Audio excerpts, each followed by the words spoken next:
Give me sand the floor. Give me wax the car. Give me paint the fence. This is Karate Kid, and you are watching Collider Movie Club.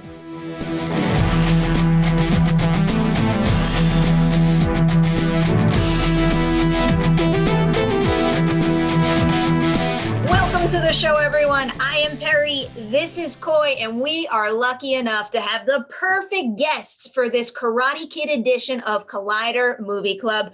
Please welcome the creators of Cobra Kai, which is now on Netflix. We've got Josh, John, and Hayden with us today. I'm so happy to see you guys and so happy to be having this conversation with you of all people, because as you well know, I am mighty obsessed with Cobra Kai and Karate Kid too. And I think Coy is now also. It changed. Well, it's great to see you again. I am so excited to talk with Coy and the Cobra Kai team about the Karate Kid. But before we get started, I have to let you know that this episode of Collider Movie Club is brought to you by Movies Anywhere, presenting Screen Pass. Movies Anywhere is a great service for digital collectors, bringing your favorite movies together in one library, no matter where you purchase them. And now with Screen Pass, you can give your friends access to your favorite movies, like maybe The Karate Kid, without them ever leaving your own collection. With over 7,000 eligible titles, Screen Pass is a unique game changer for sharing your love of movies with others. So go and create a free account today at moviesanywhere.com. After that, while you're at it, why don't you tell them to go on over to Netflix and binge some Cobra Kai before season 3 kicks off. So let's dig into some Karate Kid. Coy, you want to kick us off here? I gotta say first off that this movie I had seen in pieces and I revisited in its entirety, and it was also like TBS pieces, so it doesn't really count. I was saying right before, I feel like there's Lethal Weapon houses and there's Karate Kid houses, and I was definitely raised inappropriately by watching Lethal Weapon far too young. I felt like I got a new childhood this week. I got to have like a Miyagi-sized hole in my heart refilled. And it was really cool to do it in the reverse way, where I'd seen Cobra Kai before Karate Kid. So I had this kind of retroactive villainy that I really enjoyed. The themes of the film that really stick out to me are the coming of age aspect and the way that the villains are not exactly villains, especially retroactively. But when you revisit the film, what's it like for you to see the tropes that you've evolved in an all new light, that you've completely colored in different ways? The three of us, one of the things that we love about Karate Kid is that to this day, even though we've been working on the show for a few years now and have been playing in this world, literally every time the Karate Kid shows up on our televisions and you're flipping through the channels, whether it's the first one, second one, third one, we flip it on.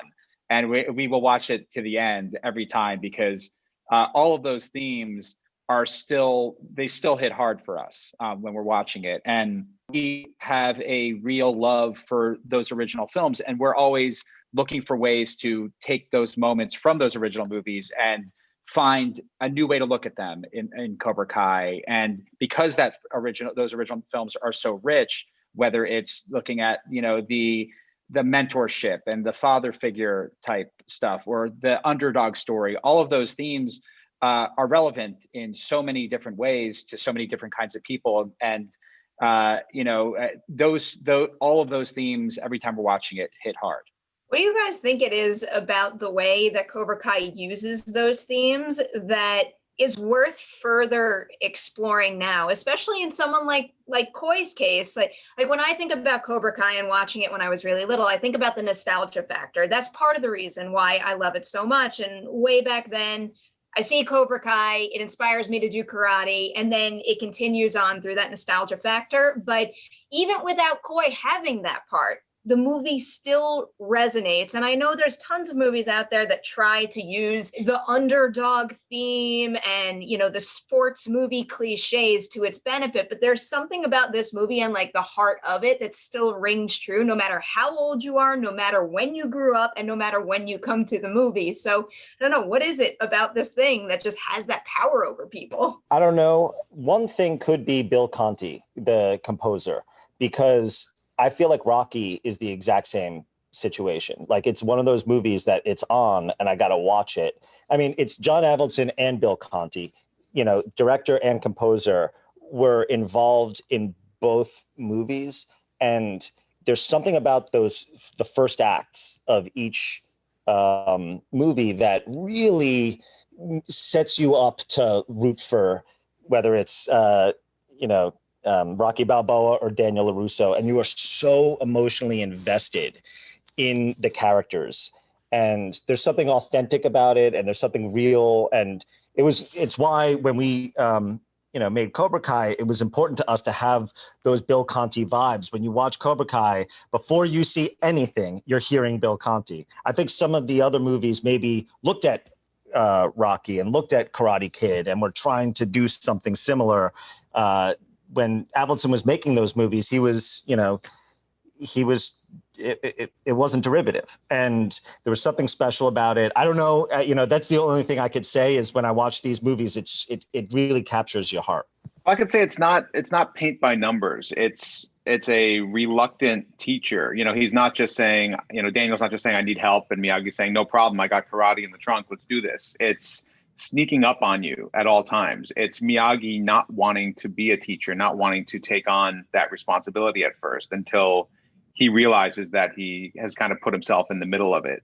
And it's still, even at that point, you're with Daniel and his frustration of, he agreed to do everything this guy said, and that guy agreed to teach him karate, but he's not teaching him karate. He's making him paint his fence and paint his house and sand his deck, and and he's putting him through pain. And it gets to that point of that payoff where Daniel realizes he was learning karate this whole time. And the first time you see that, it washes over you in a, oh my God, I've never seen anything like that before. And it's kind of like chasing the drug. I think when you go back to it, you're chasing that feeling of there's something great being with Daniel in that moment where they bow to each other in Miyagi's backyard as student realizes that teacher has been teaching, and that bond is so much stronger. Show me wax on, wax off. That!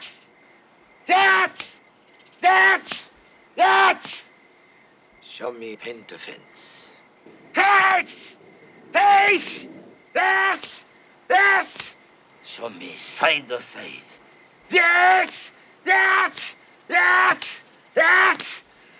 Show me sand or floor.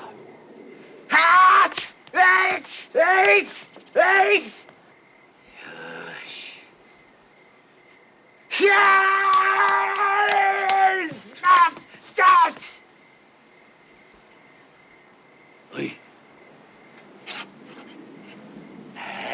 Look, always look, come back tomorrow. And just like, to go back to the TBS version of it, my wife for years had a copy on VHS that was like, taped off basic cable, and it didn't have the Miyagi drunken scene where he's talking about his pain and his tragedy and everything else. And so she saw that for the first time, later in her youth as well, and was like, what is this? They added a new scene to, to the Karate Kid. And I feel like a lot of people kind of grew up seeing it in pieces whenever it would play, because unless you recorded it off HBO, you probably didn't have it for a while. But it was just, I don't know, there's so many special aspects about it that when you see it, you just kind of want to bathe in it. You want to feel it. Chasing that kind of high is such an applicable thing to nostalgic films in general. And I feel like I'm going to pocket that saying and probably apply it to most of the movies I grew up loving now. It's all yours. Thanks. I think there's two key aspects of the 80s that you can never capture again. The first is there was no Disney making movies for kids in a real way. Like between the, 1950s and 60s and Little Mermaid, Disney didn't put anything out that really stuck in a big way. And so there was this void of like the children's entertainment of the 80s was really Spielberg, Lucas, and something like Avildsen here, Zemeckis. So you had, filmmakers, really creative filmmakers making these movies that worked for adults and had a smart layer to them.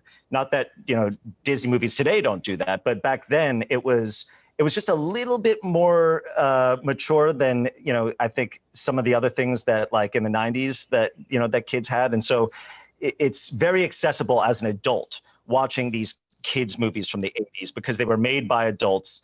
And And then the other big aspect of the 80s is we were kids of the 80s is the first like generation of kids that had VHS and were able to watch movies over and over and over again, and also there wasn't a plethora of platforms and channels and options. And so you really like, if a movie like broke through the mainstream, it was something that you probably saw over and over and over again. Baby boomers didn't have that. They had that with music. They had that with records. And so, you could have that visceral experience when you listen to boomers, when they listen to a song from the 50s and 60s, can get this vibe and this feeling. But the big movies, the 1950s and 60s, weren't just, you couldn't watch them on demand at all times. Whereas something like Karate Kid, Back to the Future, Star Wars, you could see over and over again those memories of those scenes, Miyagi teaching Daniel, the clock tower in Back to the Future, Luke killing Vader. Those are things when you watch them over. Spoiler alert. Hey, easy. I was to say, when you watch them over and over again, those memories implant in your head in a way that is far more visceral and memorable than most of the birthday parties you had as a kid. Like, you can't remember things your parents told you, as a child, but you can remember certain lines from, you can remember Get Him a Body Bag, and things like that. And so these movies for that generation it is like a drug. It is really like you're a blast from the past, and you're sucked back into your childhood. And we knew that when we were making Cobra Kai. We wanted there to be a reason to do it. We wanted, that blast from the past to tell you something, about your life today. And, that's what we talk about this a lot, like, because we're obsessed with these movies. And it's because we were like we mainlined them as kids, and, you can't escape that addiction. Now, just because I'm curious, because nowadays, like, you kind of can't create that same exact level of attachment. So what are the unique, tricks and tools that you guys are using to try to create something like that, but for newer audiences through Cobra Kai? Well, I think part of it is there's an earnestness to the Karate Kid and an earnestness to Cobra Kai, in a sense. Like, I think that, when, coming from the comedy space, there's a lot of an element of being too cool for school in entertainment in certain ways. And we think that the comedy in Cobra Kai is strong and subversive and smart and layered in all the ways that are modern. But, we approach our characters, I think, in an earnest way, and their plights in an earnest way. And I think, getting back to what Hayden initially mentioned, the music of it, there's a certain feel to the music, and a certain, our composers that we work with, beyond using Conti's music, we have Zach Robinson and Leo Bernberg, who are these amazing young composers who happen to be obsessed with 80s music and 80s scores. And I think it's the combination of all those things in the storytelling and in the general feeling that we're trying to bring. And we're also lucky enough to, have characters that we're examining them present day as adults, but in our flashbacks, we have them as actual young people. And we have a number of movies to draw from where we're seeing young Daniel or young Johnny or even Miyagi back in the day.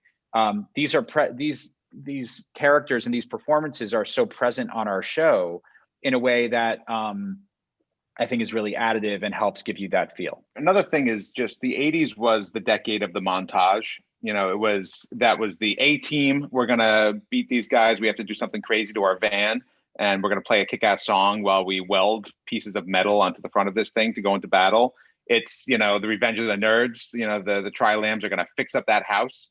And all of those, montage, and obviously, training montages and, the Karate Kid, and they weren't played for the slapstick comedy of, oh, people are falling off ladders and hurting themselves. It was literally an earnest progression of time to show that people are getting better and stronger and closer to their goal.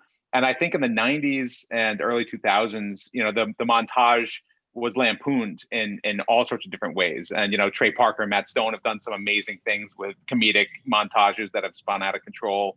And we've done some funny montages on Cobra Kai, but for the most part, we try to lean into this is a karate montage where we're seeing fighters get better and bonds get stronger, and we're not going for the joke. And as comedy writers, first and foremost, it's hard not to go for the joke when you see it.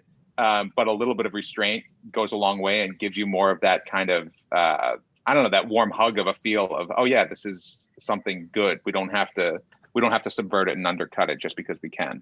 Karate Kid earns it in the ways that you described, but then I also think of a shot like where Daniel is learning balance in the ocean, and it almost has that training montage feel, but that is just one long shot of Ralph standing there. And every single time I watch the movie, I kind of get caught off guard by how long they just let the camera sit on that. Albertson was the king of just this beautiful, huge scope one shot. Ralph would tell us they would wait around for the sun to be perfect and shoot that. We would love to have that kind of luxury on our show to just wait until the light is exactly perfect. But those, Avildsen was a really special director in that he shot the movie before he shot the movie. He shot all the rehearsals. And if you look at the rehearsal footage, which he's put up on YouTube, it looks exactly like the movie. He had it all framed in his head. And the actors would tell stories about, even over lunch, he always had the camera up and he was always looking at it. So he knew exactly what he wanted to do. And it's such a directorial confidence to say, I don't need to, get up there in 17 different angles and shoot the hell out of the coverage of this scene. It's about one boy facing, the physicality of the ocean as the master looks on from the bluffs. And it's so simple and so perfect that that's just another kind of magic of the movie and why it works. Meanwhile, you guys still have the added benefit of using some unused footage from the movie, even with that confidence. I think that's probably one of the coolest, most exciting aspects of Cobra Kai for any Karate Kid fan. Well, that was the very first thing. As soon as we, set the show up, at YouTube way back when, we said to Sony, hey, do you have the dailies for the old movies somewhere? And it turned out that they did. And they had to, dig into the salt mines and find them buried in the desert. Their own. I'd love to have footage of that treasure hunt. Well, just the guy in the suit and tie who realized he overdressed for this. He's holding a lantern, and, he's digging past and blowing the dust off the old crate. Indiana exactly, Jones. But that's exactly it. It's an Indiana Jones type of experience. But for us, it was we knew when we were entering Cobra Kai that the first thing that we needed to do for the audience was get them on board for Johnny Lawrence. Get them on board in the first 10 minutes or first 5 minutes of Cobra Kai to suddenly take this character who was one of the main villains of this franchise for over 30 years. And embedded in your gut was that this guy's bad and Daniel LaRusso is the hero in every way. And to make you feel for this guy, the first thing that we wanted to do was show that initial fight, but hopefully show it with some new angles involved, some angles that maybe allowed us to see Johnny's reaction a little more, be on his face a little bit more, and feel the pain that Johnny was feeling a little bit during that fight. It's been awesome. Each season where, when we're looking at our flashbacks, we always try to have the original footage to draw from, so that we can be, picking and choosing those moments to show things in a whole new way. We'll be back with more with the Cobra Kai guys in a minute, but I do want to remind everyone that this show is brought to you by Screen Pass, presented by Movies Anywhere. With Movies Anywhere, you can give your friends access to your personal collection and let them experience the wisdom of Mr. Miyagi themselves without it ever leaving your digital library. Movies Anywhere has over 7,000 eligible Screen Pass titles, including Karate Kid, so get started today at moviesanywhere.com. The moment I get hung up on towards the end of the movie every single time is how sincere the apology that Bobby gives after he follows Kreese's orders and hurts Daniel. Daniel, I'm sorry. I'm sorry. I didn't mean it.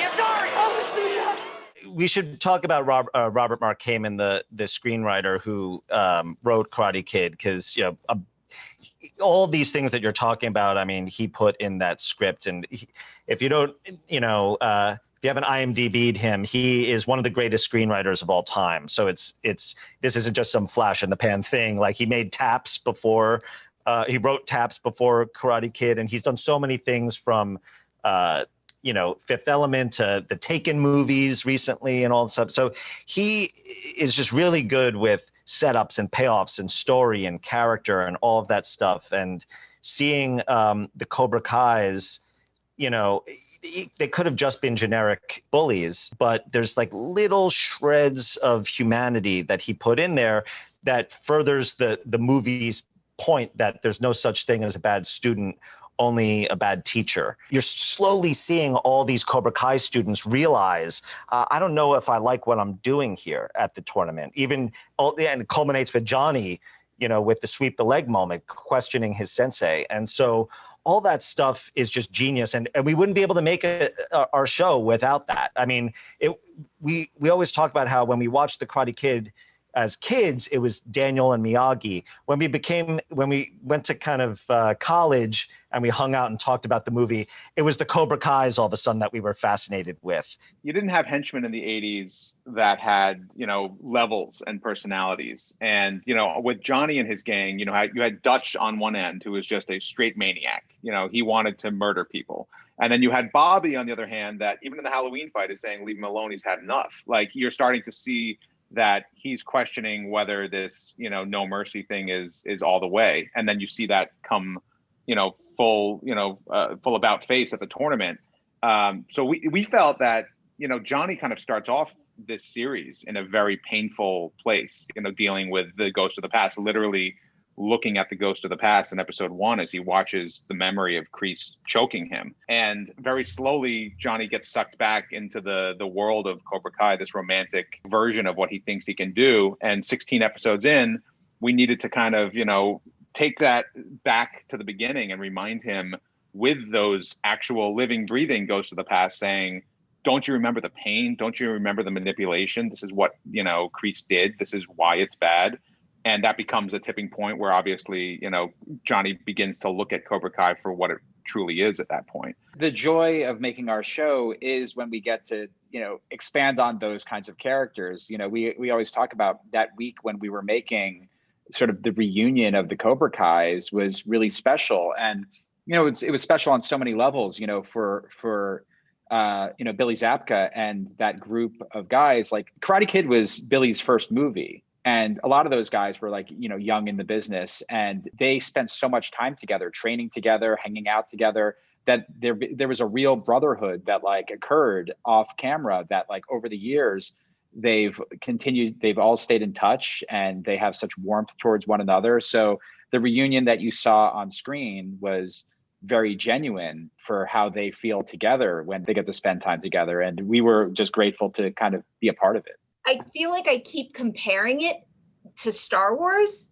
like where we've got the Jedi versus the Sith, and we're often talking about what's the future for that. And people throw out Grey Jedi and some sort of merging of the two.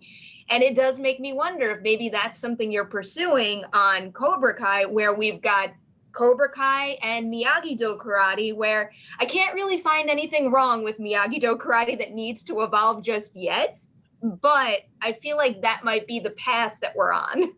One of the big things that we're always talking about with the show and when writing the show is the different perspectives of the karate and of these characters. That everybody, even Kreese in our minds is a character who believes he's teaching you the right way. I hear you jumped some of my students last night. Afraid the facts mixed up. You calling Mr. Lawrence a liar? No call no one nothing. What are you here for, old man? Come ask leave boy alone.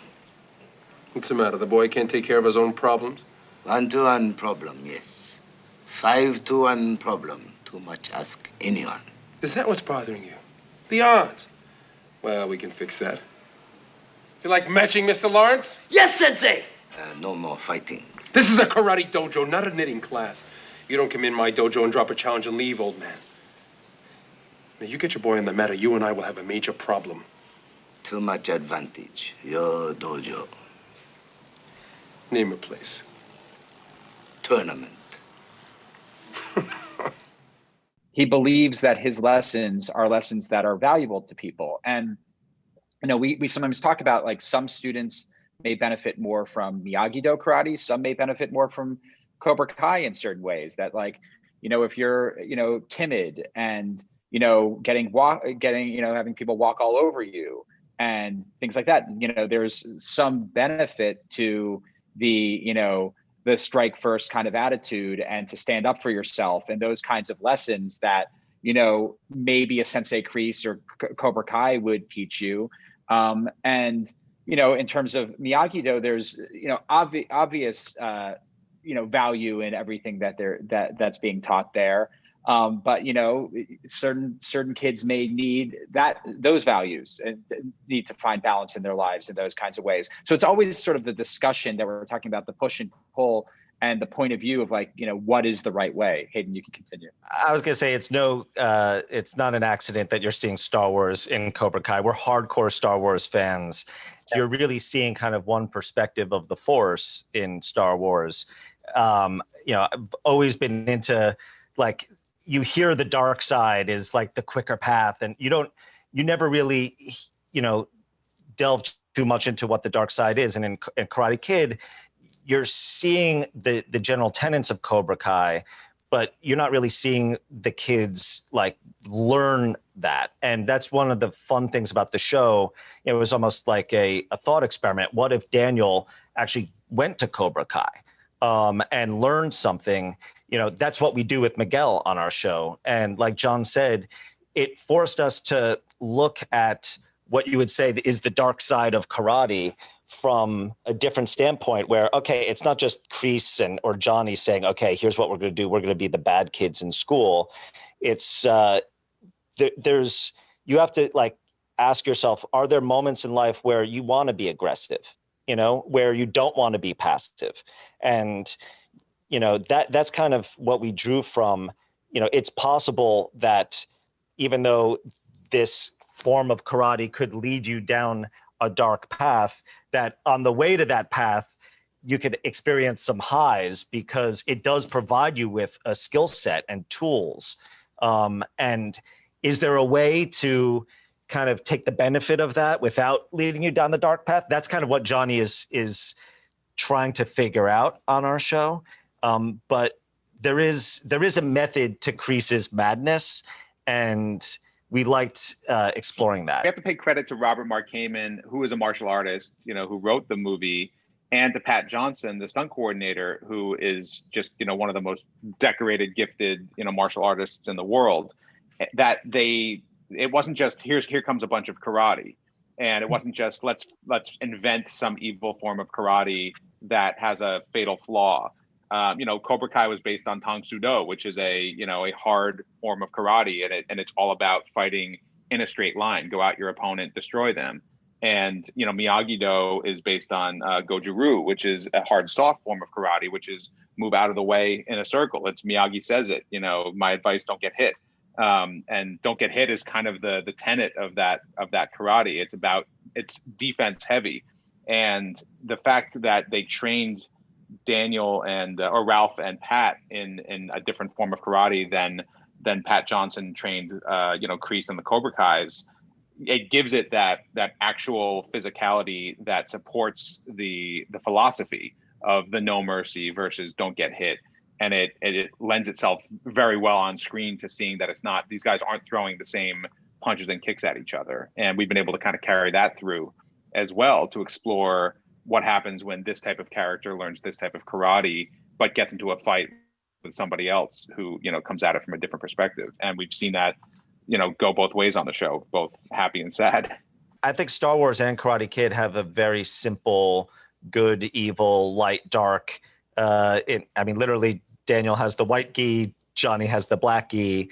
And as you get older, you see, not that any of that is wrong, but that there's more of a complexity to morality and to people. And I think that, that's one of the benefits that, of a series is you can explore some of those things and see perspectives and look at, Cobra Kai as not just, this horrible, evil thing, but like you could see the method to the madness. You could see why people would want to do this. And that was definitely something we were into when we were doing the show. Has the popularity of UFC brought a different fight style to your show versus the old karate, which I remember karate was a huge 80s tidal wave, but now UFC and mixed martial arts. Ironically, actually, the only two shows I'm watching are Kingdom and your show, and both at Paul Hauser. Yeah, and they're both about martial arts. Kingdom is incredible.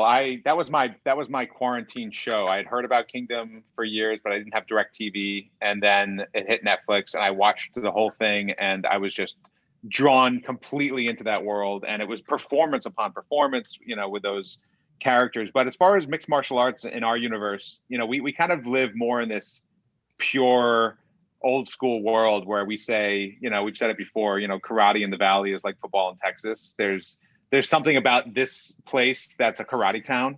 That's not to say that at some point we might not see mixed martial arts come into this show and this universe. And we certainly borrow from mixed martial arts moves at time. I mean, there are things that happen on this show that are clearly not karate. I don't think anyone, being in a rear naked choke is technically a karate move. And that's something that, we have played with from time to time. But yeah, we live more in an 80s kind of valley where there's still a ton of dojos and being at the best one matters the most.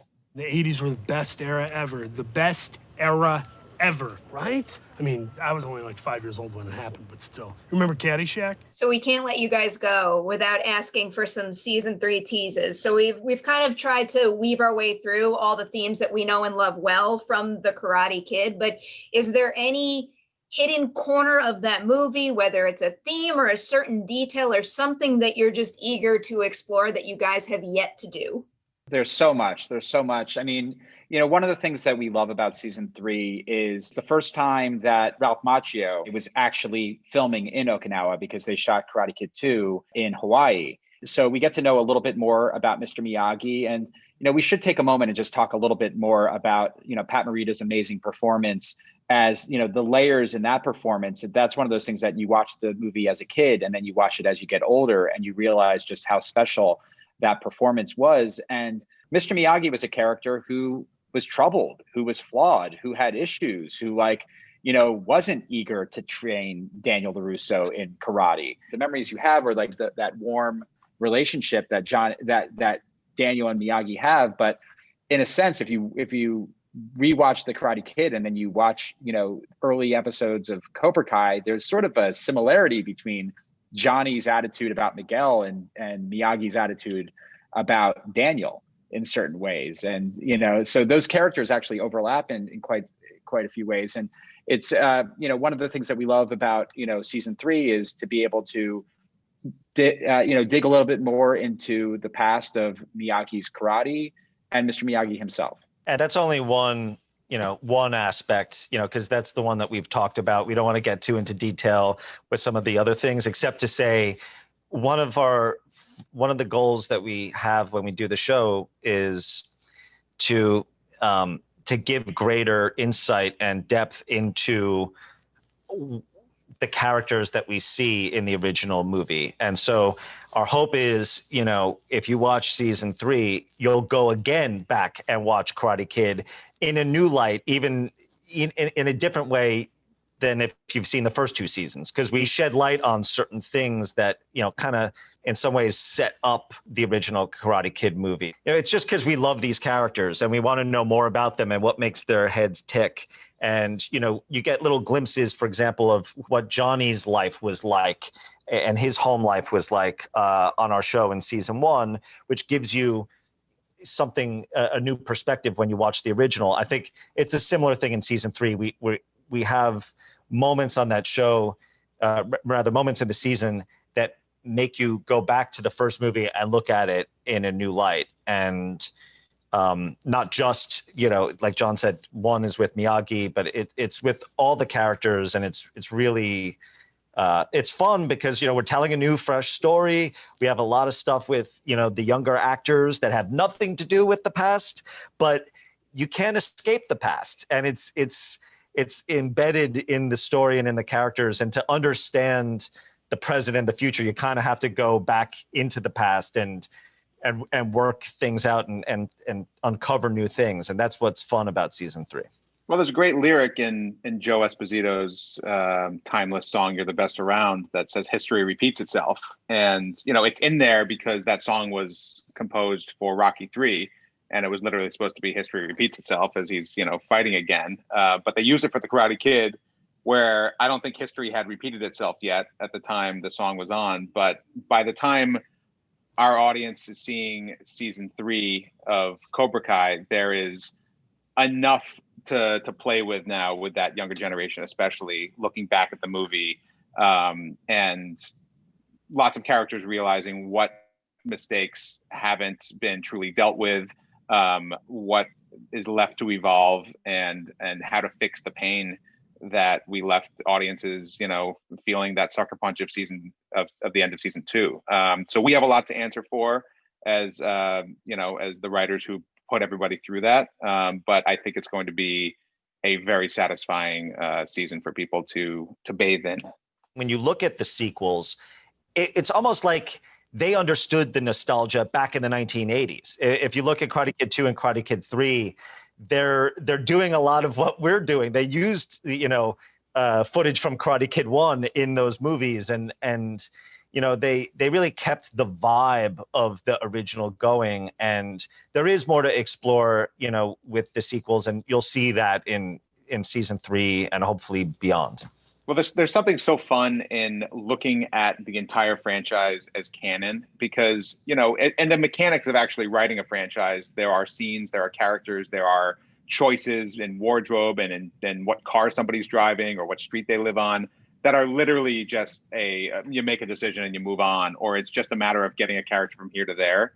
But with the passage of time, those seemingly meaningless at times choices become these treasures that we pick up off the ground, and we're like, oh my gosh, like if we lean into this not only becomes an episode, it becomes a season. You start to see this like kind of meadow of flowers that have grown from the most meaningless of story choices at times. That does give it a little bit of that, this can go on, which we love because we have a lot of more story to tell. We've always been the kinds of fans who would watch a movie over and over. Your favorite thing is like Get Him a Body Bag was, just something that was thrown into that movie. It's ADR. Exactly. That wasn't even on set. And it became this line that like people like us and fans all over the world sort of connected with. And then when we're breaking story, and we're thinking, okay, we're going to have this, important episode where Johnny and his friends get together. We're like, we wanted it to be a poignant kind of episode. And we have like the most meta joke of all time at the end when Tommy gets zipped up in the body bag. And it's sort of like taking those little moments and building out a story about middle-aged friends who are experiencing, mortality and where you are and where you're going. To take that moment from the ADR room and to, build a, meaningful story from it. That's, it's the fun that we have. And it's the joke. It's in a weird way, it's the joke of this whole show because we're comedy writers first and foremost. So like the fact that we're like, getting to do moments and then build full story out of it is the greatest joy for us. I'm not just saying this because we're talking to you guys now, and you know how much I love the show, but I feel like in an industry that is, I don't want to say oversaturated because I do like the possibilities out there, but maybe more obsessed with bringing back popular properties.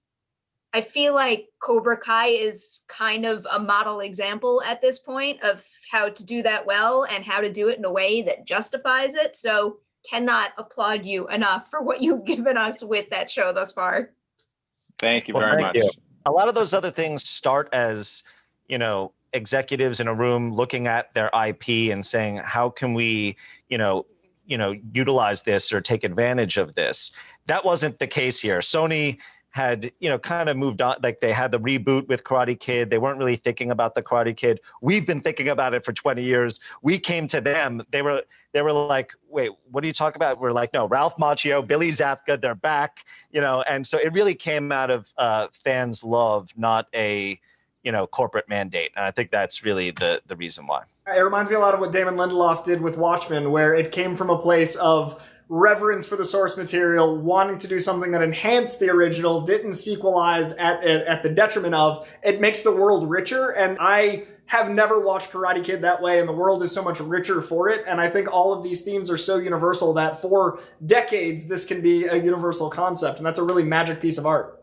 You're so right. I mean, Watchmen was a prime example of, you can tell that the filmmaker just knows the material and knows what the intent of their story is. And they're not just saying, oh, okay, I just read this because I had an open writing assignment and I'm going to connect the dots and tell the story that we've seen before. And we try to take the same approach. We know this story backwards and forwards. We don't want to see it's the same thing we've seen, and we know in the third act this is going to happen and they're going to win and it's over. It's just a way of elevating it, and you get to play with this enormous IP. We say that, Mr. Miyagi for our generation was a bigger character, a more well-known character, a more talked about character than Iron Man. And we all know what's happened to the Marvel universe. So, the Miyagi verse is limitless as far as we're concerned. I'm going to borrow that term as well and apply it to all of my Cobra Kai season 3 write-ups. Thank you guys so much for joining us for this edition of Collider Movie Club. Seriously, I couldn't imagine a better trio to have on for the Karate Kid episode of the show. So thank you guys so much for your time today. Sure, thank you. Guys. To everybody out there, you know what to do. First, keep an eye out for season 3 of Cobra Kai coming to Netflix in January. You do not want to miss it. You got time to catch up at this point, so get on it. You got no excuses come January. And also, you have no excuse not to share the love of Karate Kid with somebody else in your life. So this movie is on Movies Anywhere. It is also Screen Pass eligible, which means you could share it with them. So get on that, and we'll see you soon for a new edition of Collider Movie Club.